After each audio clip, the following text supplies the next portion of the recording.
నమస్తే, welcome to our voice. నేను journalist నవత. మొత్తానికి పాడి కౌశిక్ రెడ్డికి సంబంధించి ఈటెల రాజేందర్ చెక్ పెట్టబోతున్నారా? త్వరలోనే హుజూరాబాద్లో ఉప ఎన్నిక రాబోతుందా అంటే చూస్తున్న పరిణామాల నేపథ్యంలో వాస్తవం అవ్వచ్చు అనే సంకేతాలు కూడా వినిపిస్తున్నాయి. ఇక హుజూరాబాద్ అసెంబ్లీ ఎన్నికలలో పాడి కౌశిక్ రెడ్డి గెలుపుకు సంబంధించి ఈటెల రాజేందర్ హైకోర్టును ఆశ్రయించారు. హైకోర్టులో పిటిషన్ వేశారు. ఏమని అనంటే పాడి కౌశిక్ రెడ్డి అనే వ్యక్తి అది అసెంబ్లీ ఎన్నికలలో గెలవడానికి ప్రధాన కారణము ఏంటి అనంటే తనను ఎన్నికలలో గెలిపించకుంటే తన కుటుంబంతో సహా ఆత్మహత్య చేసుకుంటానని ప్రజలను భయభ్రాంతులకు గురి చేసి ప్రలోభపెట్టి మాత్రమే గెలిచాడు. ఇలాంటి ఎన్నికలు చెల్లకూడదు అంటూ హైకోర్టుని ఆశ్రయించడం జరిగింది. ఈ నేపథ్యంలో హైకోర్టు పాడి కౌశిక్ రెడ్డితో పాటు అసెంబ్లీ ఎన్నికలలో హుజూరాబాద్ నుంచి బరిలో నిలిచిన 24 మంది అభ్యర్థులకు కూడా నోటీసులు జారీ చేసింది. పాడి కౌశిక్ రెడ్డి ఆ వ్యాఖ్యలను మాట్లాడా లేదా అనేది కోర్టులో చెప్పాలని, సాక్ష్యంగా చెప్పాలని కోరింది. ఒకవేళ గనక కోర్టులో, ఎందుకంటే అది చెప్పింది వాస్తవం కాబట్టి దానికి సంబంధించి కూడా నేను మీకు చూపించే ప్రయత్నం చేస్తాను. ఫస్ట్ ఆ వీడియో చూసిన తర్వాత మాట్లాడదాం.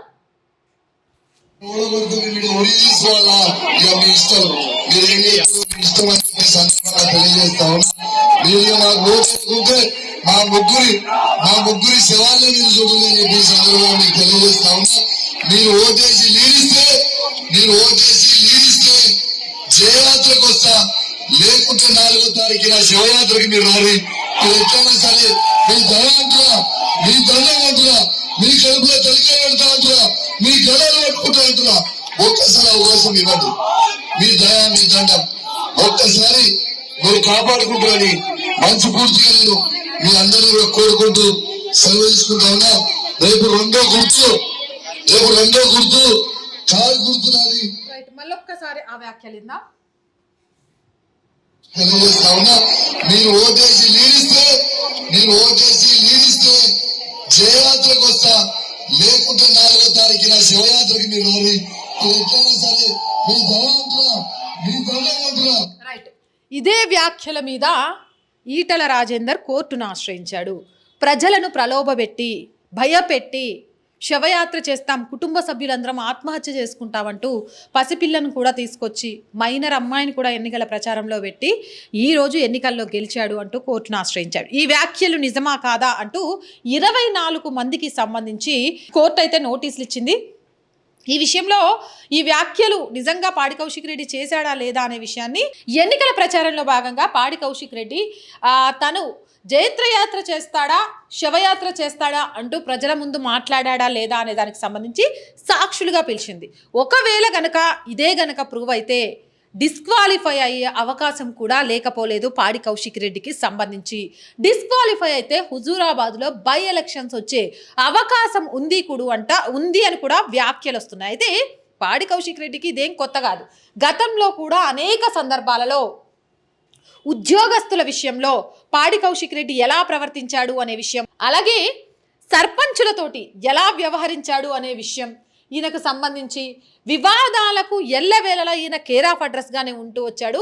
అదుపు లేని వ్యాఖ్యలతోటి ప్రతి ఒక్కరిని బెదిరించడము, భయభ్రాంతులకు గురి చేయడము, దాని గురించి క్వశ్చన్ చేస్తే ఈవెన్ మీడియా వ్యక్తుల మీద కిడ్నాపులు చేయించడం, ముదిరాజు సామాజిక వర్గానికి సంబంధించి నోటికొచ్చినట్టు మాట్లాడటం, క్షమాపణలు చెప్పడం, ఇవన్నీ చూసాము. అంతకంటే కూడా ఎక్కువ ఘోరంగా గవర్నర్ విషయంలో పాడి కౌశిక్ రెడ్డి మాట్లాడిన వ్యాఖ్యలు కూడా ప్రతి ఒక్కరికి తెలిసిందే. గవర్నర్ లాగా వివరిస్తే మాకేం అభ్యంతరం లేదు.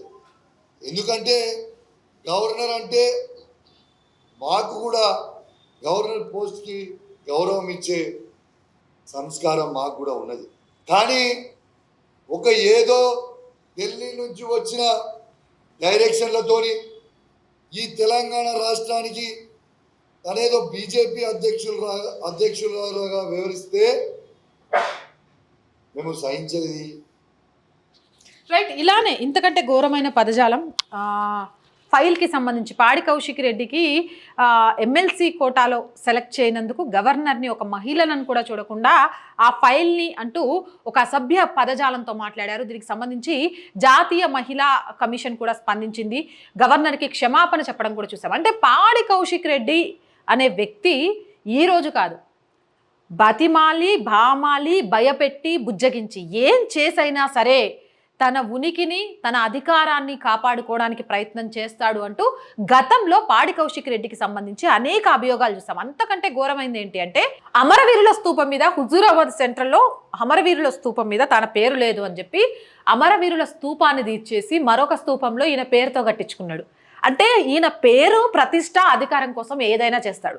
అప్పటి అధికారంలో ఉన్న కేసీఆర్కి మాటలు తిట్టేటోళ్ళన్నా రౌడీజం లాగా ప్రవర్తించేటోళ్ళన్నా చాలా ఇష్టం కదా. వాళ్ళు కూడా యథారాజా తదా ప్రజ అన్నట్టు అలాంటి వాళ్ళతోనే ఎక్కువ చనువు ఉంటుంది కదా. అందుకనే పాడి కౌశిక్ రెడ్డి కేసీఆర్ దగ్గర మన్ననలు పొందడానికి చాలా మంది మీద అద్దు అదుపు లేకుండా వ్యాఖ్యలు చేసిన సందర్భాలు అనేకం ఉన్నాయి. అవేవి మెడకు చుట్టుకోకపోయినప్పటికీ ఇప్పుడు ఈటల రాజేందర్ చాలా షార్ప్గా పాడి కౌశిక్ రెడ్డిని గురిపెట్టి కొట్టాడు. అది చట్టపరంగా ఎలాంటి తప్పుడు మాటలు కాదు, లేకపోతే ఎలాంటి అభియోగాలు కాదు. ప్రజలలో పాడి కౌశిక్ రెడ్డి గెలవడానికి ఏకైక కారణం కుటుంబం మొత్తం శవయాత్ర చేస్తుంది అంటూ ప్రజలకు చెప్పడమే. ఎవరైనా సరే ఒక కుటుంబం చనిపోతుంది అని చెప్తే మానసికంగా అయ్యో పాపం అనుకొని ఓటేస్తారు, భయపడి ఓటేస్తారు, మన వల్ల ఒక కుటుంబం చనిపోతుందేమో అని. అంతే తప్ప నిజంగా కూడా పాడి కౌశిక్ రెడ్డిని ఎన్నుకోవాలి అనేది ప్రజల ఉద్దేశం కాదు. ఇది ఖచ్చితంగా కూడా డిస్క్వాలిఫై చేయాల్సిన అంశం. దీంతో పాటు బాలల హక్కుల సంఘం కూడా పాడి కౌశిక్ రెడ్డికి గతంలో హెచ్చరించిన సంఘటన చూసాము. మైనర్గా ఉన్న తన కూతురుతోటి 1000 కోట్లు మా తాతయ్య నుంచి తెప్పిస్తా, కేసీఆర్ తాత నుంచి. మొన్న కూడా ఈటల రాజేందర్ కోడలికి సంబంధించి ఒక వీడియో పెట్టింది. అసలు అమ్మాయి మాటలకు అమ్మాయి ఏజ్కి సంబంధం లేదు. చదువుకునే అమ్మాయితో ఎన్నికల ప్రచారం ఏంటి అంటే, నేను చదువుకుంటే ఏంటి ఆంటీ, నేను చదువుకోకుంటే ఏంటి ఆంటీ. చదువుకున్న నాయకుడి లక్షణాలు వేరేలాగా ఉంటాయి, చదువు కొనుక్కున్న నాయకుడి లక్షణాలు వేరేలా ఉంటాయి. అంటే పసితనంలోనే ఆ అమ్మాయి హృదయంలో ద్వేషం అనేది ఏ విధంగా పెంచడానికి కౌశిక్ రెడ్డి కారణమయ్యాడు అన్నది రీసెంట్గా అమ్మాయి వీడియో చూస్తే చాలా క్లియర్గా అర్థమవుతుంది. ఎన్నికల ప్రచారంలో చిన్నపిల్లల్ని వాడుకోకూడదు అనేది అయితే ఇప్పటికే అమ్మాయికి అర్థం కాని విషయం ఏంటంటే, ఏదో ఒక రోజు కేసీఆర్ తాత మళ్ళీ అధికారంలోకి వస్తాడు, హుజూరాబాద్కి 1000 కోట్లు తీసుకొస్తాయి. ఈ అమ్మాయి ఎవరు? ఈమె చెప్తే 1000 కోట్లు ఇస్తారా? ఒక నియోజకవర్గ డెవలప్మెంట్ కోసం ఎంత కావాలి, ఎలా తీసుకురావాలి అనే అంశాలు కూడా తెలియకుండా ఒక పసిపిల్లతోటి ఈ రోజుకు కూడా రాజకీయాలు చేయిస్తూనే వస్తున్నాడు పాడి కౌశిక్ రెడ్డి.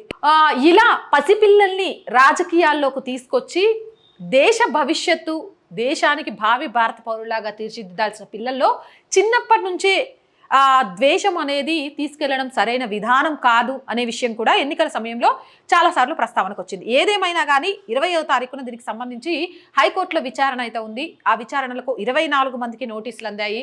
హుజూరాబాద్ ఎన్నికల్లో పోటీ చేసిన వాళ్ళకు.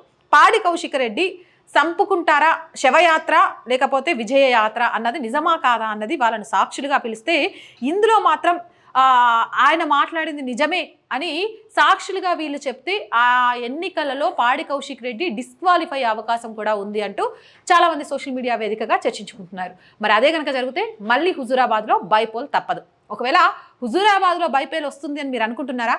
వస్తే ఈసారి ఎవరు గెలిచే అవకాశం ఉంది, ఏ పార్టీ గెలిచే అవకాశం ఉంది?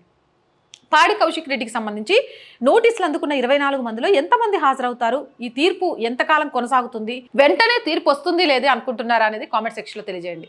మోర్ వీడియోస్ కోసం మన ఛానల్ వెంటనే సబ్స్క్రైబ్ చేయండి. చాలా మందికి ప్రతిరోజు చెప్తున్నా, మళ్ళీ చెప్తున్నాను, వీడియోని చూస్తున్నారు, లైక్ చేయడము సబ్స్క్రైబ్ చేయడం మర్చిపోతున్నారు. అంటే వీడియో చూస్తూ మర్చిపోతున్నారా, నా మాటలు వింటూ మర్చిపోతున్నారా తెలియట్లేదు. సో ప్లీజ్ లైక్ చేయండి, సబ్స్క్రైబ్ చేయండి. మీరే మన ఛానల్కి బలం అనే విషయాన్ని మర్చిపోకండి. అండ్ సపోర్ట్ కూడా చేయండి ప్లీజ్. వీలైనంత త్వరగా ఒక చిన్న రెంట్ బేస్ ఆఫీస్ తీసుకోవాలి, సొంత ఎక్విప్మెంట్ ఉండాలి, ప్రతి నెల ఆర్థిక భారం పడకుండా ఉండడం కోసం అనే ఒక తాపత్రయంతో మాత్రమే మీ అందరి సహాయం కోరడం జరుగుతోంది. మీ సపోర్ట్ ఉంటే ఖచ్చితంగా ఛానల్ ఇంకా వాస్తవాలను ముందుకు తీసుకోవడంలో ఎలాంటి భయం లేకుండా అడుగులు ముందుకేస్తుంది, జాతీయవాదాన్ని తీసుకెళ్లడంలో అని మాటిస్తున్నాం. సో సపోర్ట్ చేయాలి అనుకుంటే సబ్స్క్రిప్షన్ పక్కనే జాయిన్ అనే ఆప్షన్ కనిపిస్తుంది. 1 to 5 లెవెల్స్ ఉంటాయి. అందులో ఏదో ఒక లెవెల్లో సపోర్ట్ చేయొచ్చు, లేదా స్క్రీన్ మీద గూగుల్ పే, ఫోన్పేతో పాటు అకౌంట్ డీటెయిల్స్ కూడా ఉంటాయి. వాటి ద్వారా కూడా మీరు మన ఛానల్కి సపోర్ట్ చేయొచ్చు. వ్యాపార ప్రకటన ద్వారా కూడా మన ఛానల్కి సపోర్ట్ చేయొచ్చు. దానికోసం 8328500576 ఈ నెంబర్కి కాల్ చేసి మాట్లాడి మీ వ్యాపారాన్ని విస్తరించుకోవడంతో పాటు మన ఛానల్కి కూడా ఆర్థికంగా చేయూతనియొచ్చు. Thank you so much. Please support, please subscribe and జై భారత్.